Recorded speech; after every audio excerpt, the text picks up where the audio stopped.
Hindi ko alam kung saan ako magsisimula, bakit parang paulit-ulit na lang. For today's video, mag-unbox po ulit tayo. This is from Shopee. So, ilalagay ko na lang yung link nito sa description box and sa screen kung saan ko ito nabili. So, open na natin siya and sobrang excited ako.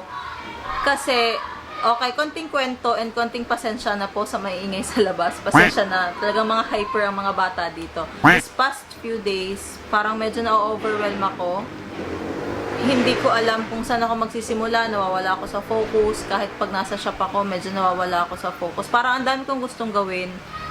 Hindi naman pwedeng isabay-sabay. Parang ang dami kong gustong...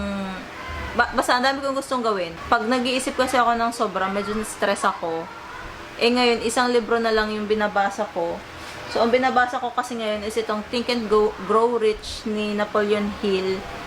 And, ito kasi tungkol sa kung paano maging mayaman, ganyan. So, gusto ko naman yung libro na may inspire ako yung medyo mawawala yung stress ko. Kasi talagang gawain ko. Every night, before ako matulog, magbabasa ako. Ayoko nang humawak ng cellphone 30 minutes before matulog. Kasi 30 minutes before matulog at nagsa-cellphone pa ako, hindi ako agad makakatulog. So, ang tendency ko, ang ginagawa ko, before ako matulog, magbabasa talaga muna ako. Kahit konti lang, ilang pages lang, para lang din talaga ma-relax yung isip ko. Hindi ako mag-isip na kung ano-ano. And yun na din kasi yung pampaanto ko. Kaya naisipan kong maghanap ng books na may inspired ako, maghanap ng books na may matututunan ako. So, ito yung mga books. So, alam nyo na, books yung pinili ko. So, ito yung way ko para hindi ganun ma-stress. And ang cute! Kasi minsan parang tinatamad akong kumilos. Bakit parang paulit-ulit na lang. Parang minsan ganun talaga yung naiisip ko. Nakakatuwa lang din kasi meron siyang kasamang bookmark and ang dami. Ang cute ng mga bookmarks niya. So, nakalagay dun sa isa, fall in love with as many things as possible. Be your personal best. So, puro ganun. Tapos yung isa, be your personal best. So, pare-parehas lang pala siya. So, itong mga libro na to, hindi ito yung mga hardbound. Ito na yung mga maliit na version. Kasi mahal yung hardbound. Eh, ito lang ang kinayanan ng budget natin. Eh, ganun din naman. Same lang ng laman. Pinagkaiba lang siguro yung quality ng print. Pero halos parehas lang din ng laman.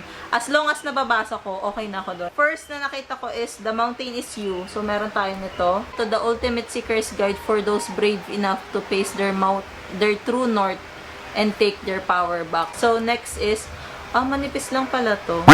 So, Ikigai. So, Ikigai is the Japanese secret to a long and happy life. Atomic Habits. Ito talaga yung dapat bibilhin ko lang. Itong librong na to lang. Kasi feeling ko ang ganda niya. Ang daming reviews na maganda daw to. Kaya lang nung nakita ko yung ibang libro, sabi ko, parang ang ganda din ito. After ko dito, sa Think and Grow Rich, ito yung in-next ko. Kasi ito talaga yung gustong-gusto kong basahin. Next is The Subtle Art of Not Giving a Fuck. That the key to being stronger, happier people is to handle adversity better and stop trying to be positive all the time. Feeling ko talaga kailangan talaga natin to. Yung mga na-stress dyan sa paligid. So, ito din, isa pa. Everything is fucked. A book about hope. Just because everything appears to be a mess doesn't mean you have to be one.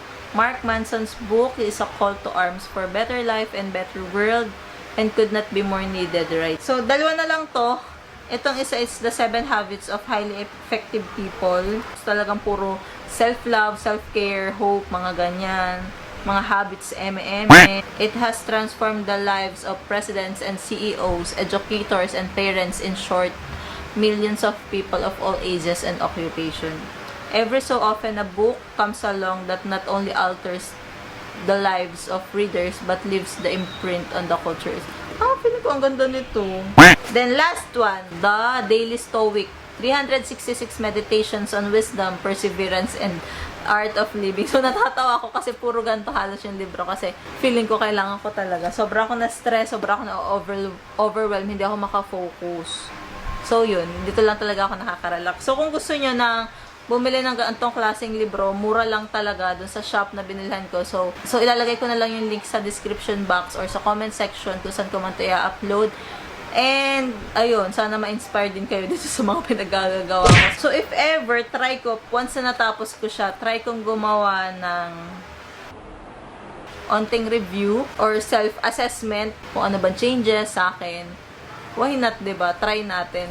So, yun lang. Sana nagustuhan nyo tong video na to. And kung oo, please like this video. And also, kung hindi ka pa nakaka-subscribe, make sure to subscribe and also press the notification bell button para every time na may upload ako, notified ka. So, see you again on my next video.